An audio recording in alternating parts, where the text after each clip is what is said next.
মই যোৱা বছৰ একচুৱেলি 2024 চনত মই নাছা পাৰ্টনাৰত এটা ৰিচাৰ্চ প্ৰজেক্টত কাম কৰাৰ সুযোগ পাইছিলোঁ। ISC যোনটো সংস্থা ইণ্টাৰনেশ্যনেল এষ্ট্ৰনমিকেল ৰিচাৰ্চ কলাবৰেশ্যন, তাই আণ্ডাৰত মই যোৱা বছৰ এটা ৰিচাৰ্চ হেৰিত কাম কৰিবলৈ সুযোগ পাইছিলোঁ, যোনটোৰ চল উদ্দেশ্য হ'ল যে আমাৰ যোনটো সৌৰমণ্ডল আছে তাতে নতুন গ্ৰহাণু আৱিষ্কাৰ কৰি উলিওৱা। যোৱা বছৰ মই এটা এমাহজোৰা কেম্পেইন এটাত মই পাৰ্ট লৈছিলোঁ। সেই কেম্পেইনটোত মোলৈ ISCৰ ফালৰ পৰা ডাটা ছেটছবোৰ পঠিওৱা হৈছিল, যাৰ অধ্যয়ন কৰি মই দুটাকৈ নতুন গ্ৰহাণু আৱিষ্কাৰ কৰিবলৈ সক্ষম হৈছোঁ। সেই দুটা নতুন গ্ৰহাণুৰ নাম বৰ্তমান নাছাই প্ৰভিজনেল ডেজিগনেশ্যন দিছে।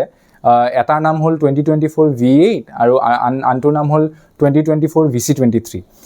এই দুটাৰ নাম বৰ্তমান নাছাই দিছে প্ৰভিজনেল ডেজিগনেশ্যন, বাট পাছলৈ অন্তিম পৰ্যায়লৈ এই দুয়োটা গ্ৰহাণুৰ নাম মই দিবলৈ সক্ষম হ'ম।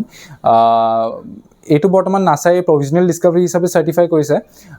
ইয়াৰ পিছত নাছাই এই গ্ৰহাণুটোৰ বিষয়ে ইয়াৰ সূৰ্যৰ পৰা ই কিমান দূৰেৰে প্ৰদক্ষিণ কৰে, ইয়াৰ গতিবেগ কিমান, ই কিমান ডাঙৰ হয়, সেইবোৰ বিষয়ে আৰু অধিক তথ্য হেৰি হ'ব। তাৰপিছত এইটো একচুৱেলি এটা বহুত দীঘল প্ৰচেছ হয়, 5ৰ পৰা 10 বছৰ জোৰা এটা প্ৰচেছ হয়। তাৰ পিছত মই এই গ্ৰহাণু দুটা আকৌ নতুনকৈ যোনটো ফাইনেল নাম আৰু সেইটো মই দিবলৈ সক্ষম হ'ম। এটা অত্যন্ত আচলতে গৌৰৱৰে দিন।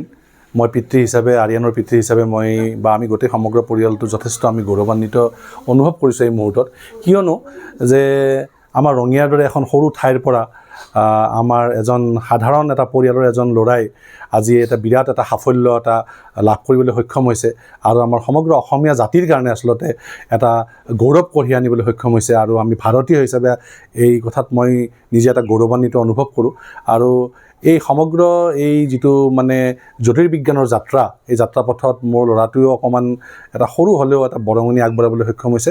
গতিকে মই যথেষ্ট সুখী, বা আমি গোটেই পৰিয়ালটো সমগ্ৰ সুখী, আৰু আশা কৰিছোঁ ৰাইজে তাক আশীৰ্বাদ দিব যাতে সি ভৱিষ্যতে এজন জ্যোতিৰ্বিজ্ঞানী হিচাপে, সফল জ্যোতিৰ্বিজ্ঞানী হিচাপে সমগ্ৰ দেশতে নাম উজ্জ্বল হ'ব পাৰে।